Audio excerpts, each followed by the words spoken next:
सुनीता एक बहुत ही गरीब विधवा महिला थी जो पनीर के पराठों का एक छोटा सा ठेला लगाकर अपने बेटे मनोज का पेट भरा करती थी।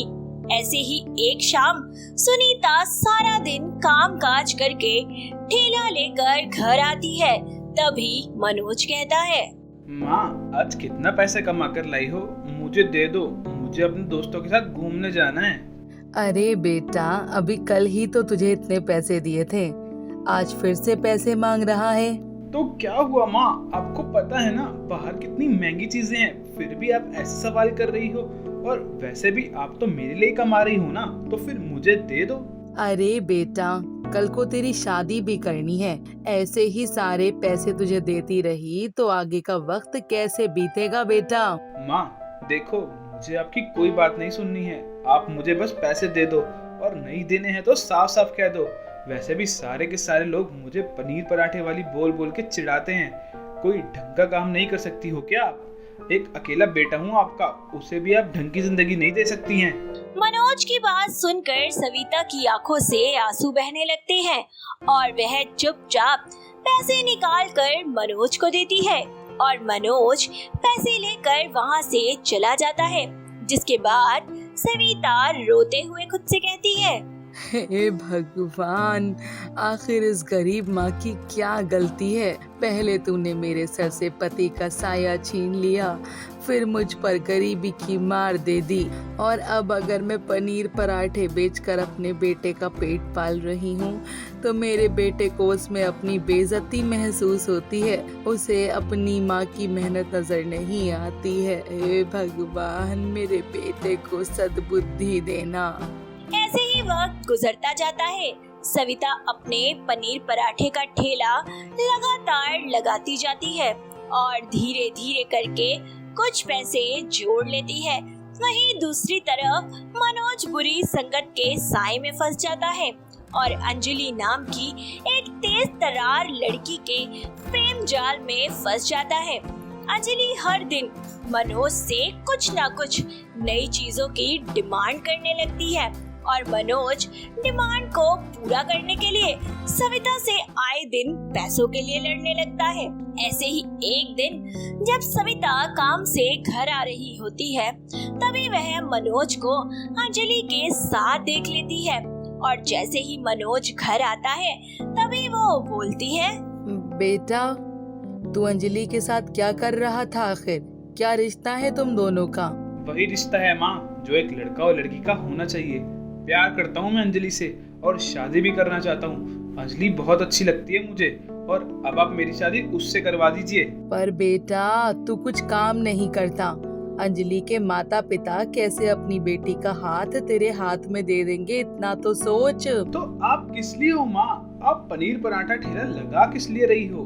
अरे इतना तो कमा ही लेती हो कि आपकी एक बहू आ जाए तो उसका भी पेट भर दोगी। मुझे कुछ नहीं सुनना, मुझे अंजलि से शादी करनी है, और अगर अंजलि से आप मेरी शादी नहीं करोगी ना तो मैं अपनी जान दे दूंगा बस। इतना कहकर मनोज बड़बड़ाता हुआ वहाँ से चला जाता है और बेचारी सविता असमंजस में पड़ जाती है। अगले दिन सविता अंजलि के घर जाती है और उसके माता पिता से अंजलि और मनोज के रिश्ते की बात करती है। तभी अंजलि के पिता टेकराम बोलते हैं, जी देखिए बहन जी, आपके बेटे पर तो नहीं, लेकिन हमें आपकी मेहनत पर पूरा भरोसा है। आप एक बहुत ही मेहनती औरत हैं। हमने अपनी आंखों से देखा है किस तरह आप सारा दिन अपने ठेले पर मेहनत करके अपने बेटे का पेट भरती हैं और अपना घर चलाती हैं। हम अपनी बेटी को सिर्फ आपका मुंह देखते हुए आपके बेटे से ब्याह देते हैं। हमें पूरी उम्मीद है कि आपके घर में हमारी बेटी बहुत खुश रहेगी। टेकराम की बात सुनकर सविता खुश हो जाती है। जिसके बाद कुछ ही दिनों में अंजलि और मनोज की शादी हो जाती है। अंजलि एक बदतमीज किस्म की लड़की थी, जिसके चलते वह सविता को जरा भी पसंद नहीं करती थी। ऐसे ही एक दिन सविता अंजलि से कहती है, अरे बेटा, अंजलि मेरी बात सुन। हाँ हाँ बोलिए ना, क्या हुआ? अरे बेटा, मुझसे ना ज्यादा देर खड़े रहकर ठेले पर काम नहीं किया जाता है। एक काम करना बेटा, कल से तू भी मेरे साथ पनीर के पराठे के ठेले पर चला कर। हम दोनों सास बहू मिलकर काम कर लिया करेंगे, और अगर किस्मत ने साथ दिया ना तो थोड़े ही दिनों में कोई छोटा सा ढाबा खोल लेंगे बेटा। कल को तो तेरा कोई बच्चा भी होगा तो उसका भी तो पेट भरना है। मैं और आपके साथ आपके पनीर पराठे के ठेले पर काम करवाऊं? माँ जी, आपका दिमाग घास चढ़ने चला गया है क्या? अरे मैं इतनी भली जिंदगी जीती हूँ और मैं आपके साथ उस सड़े से 2 टके के ठेले पर काम करवाऊं? हाँ, कभी नहीं। अरे जाओ, आप ही संभालो। गधे घोड़ों की तरह वहाँ काम करती हो और इज्जत ढेले भर की नहीं है। अरे बेटा, मदद करने से किसी की इज्जत थोड़ी ना कम हो जाती है। और वैसे भी बेटा, जिस ठेले की तू बदनामी कर रही है उसी की वजह से ये घर चल रहा है। तेरा और तेरे पति का पेट भर रहा है, समझ गई? इतना कहकर सविता वहाँ से चली जाती है, पर अंजलि को उसकी बात गुस्से से लाल बबूला कर देती है। धीरे धीरे अंजलि मनोज को भड़काना शुरू कर देती है, जिस वजह से आए दिन घर में लड़ाइयाँ होने लगती हैं। और एक वक्त ऐसा आता है जब मनोज और अंजलि सविता से अलग होने का निर्णय ले लेते हैं और सविता उन्हें रोकते हुए बोलती है, अरे बेटा, घर छोड़कर मत जाओ। मैं अकेली तुम दोनों के बिना कैसे रहूंगी बेटा। रुक जाओ बेटा, इस बुढ़ापे में मुझे तुम दोनों की जरूरत है। बेटा, मैं तुमसे कभी कोई सवाल नहीं करूंगी। तुम दोनों घर छोड़कर मत जाओ बेटा, मत जाओ। रुक जाओ मेरे पास, मेरा बेटा, मत जाओ। अरे क्यों रुके हम? आपके पास है ही क्या अपने पनीर पराठे के ठेले के अलावा? अरे मैं अपने पति को एक अच्छी नौकरी दिलवाऊंगी, एक अच्छा घर दिलवाऊंगी। अरे कब तक यूं ही गरीबी में पड़े रहेंगे आपके साथ? सासू माँ, आपके पनीर पराठे का ठेला और ये गरीबी आपको ही मुबारक हो। इतना कहकर अंजलि मनोज का हाथ पकड़ लेती है और दोनों घर छोड़कर हमेशा के लिए चले जाते हैं। बेचारी सविता गरीबी में एकदम अकेली रह जाती है। वक्त गुजरता है, धीरे धीरे सविता की तबीयत ढीली रहने लगती है, लेकिन फिर भी वह अपने पनीर पराठे के ठेले का काम करना बंद नहीं करती है और पाई पाई जोड़ती रहती है। वहीं दूसरी तरफ अंजलि प्रेग्नेंट हो जाती है, पर काफी कोशिश करने के बाद भी अभी तक मनोज को कोई नौकरी नहीं मिली थी, जिस वजह से दोनों ही कर्जे के नीचे दबे हुए थे। ऐसे ही एक शाम बहुत सारे कर्जदार अपना कर्जा लेने के लिए मनोज और अंजलि के घर आ धमकते हैं और उसे धमकी देते हुए एक आदमी बोलता है, सुन मनोज, हमने तुझे प्यार से बहुत समझा कर देख लिया, पर तू हमारी बात नहीं माना।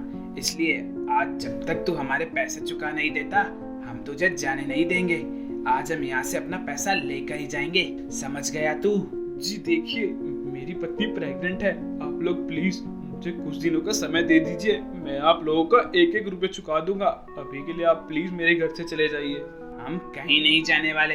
आज हमें हमारे कर्जे का पैसा दे, वरना हम तेरे बर्तन और ये सामान सब कुछ बेचकर अपने पैसे वसूल लेंगे, समझ गया? मनोज के काफी कहने पर भी वह आदमी उसकी बात नहीं मानता, जिसके बाद सभी लोग मिलकर अंजलि और मनोज को उनके घर से बाहर निकाल देते हैं। धक्के की वजह से अंजलि पेट के बल गिर जाती है और उसके पेट में जोर का दर्द उठता है। मनोज सभी से मदद के लिए हाथ पैर जोड़ता है, लेकिन कोई उसकी मदद नहीं करता। तभी वहाँ सविता आ जाती है, जिसके बाद दोनों माँ बेटा मिलकर अंजलि को फटाफट से अस्पताल में भर्ती करवाते हैं। जोर से चोट लगने की वजह से अंजलि का मिसकैरेज हो जाता है। सविता अंजलि के पास जाती है और उसे समझाते हुए कहती है, माँ जी मुझे माफ कर दीजिए, मुझ जैसी इंसान के साथ यही होना चाहिए था। मैंने अपना बच्चा खोया, तब जाकर मुझे एहसास हुआ कि एक माँ और बेटे को अलग करने का दर्द क्या होता है।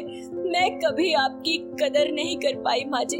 सारी जिंदगी आपने पनीर पराठे के ठेले पर काम करके मेरा और मनोज का ध्यान रखा। आज यहाँ अस्पताल तक आ गई और एक मैं पागल थी। हमें तो आपके चरण धोकर पीने चाहिए थे माँ जी। अंजलि, माफी मत मांगो। मैं तुम दोनों से नाराज नहीं हूँ बेटा। तुम दोनों को अपनी गलती का एहसास हो गया, बस यही बहुत है बेटा। काम कभी छोटा या बड़ा नहीं होता, काम बस इज्जत से किया जाना चाहिए, यही सबसे बड़ी बात है। कभी ऐसा कोई काम मत करो कि आपका सिर शर्म से नीचे झुक जाए। और बेटा, अब अपनी जिंदगी में नई शुरुआत करो। जिसके बाद मनोज और अंजलि वापस से सविता के साथ रहने लगते हैं और अब सविता घर पर आराम करती, वहीं मनोज सविता के पनीर पराठे का ठेला संभालता और अंजलि घर का काम संभालती। सविता की तरह मनोज के हाथ के बने पनीर पराठे भी सबको बहुत पसंद आते हैं। कुछ सालों की मेहनत के बाद मनोज गरीब पनीर पराठे वाली के नाम से एक छोटा सा होटल खोल लेता है और यूं ही लोगों तक अपना स्वाद पहुंचाता है। तो दोस्तों, आपको कौन से पराठे खाना पसंद है, हमें कमेंट सेक्शन में लिख कर बताएं और हमारे चैनल को सब्सक्राइब करना ना भूलें।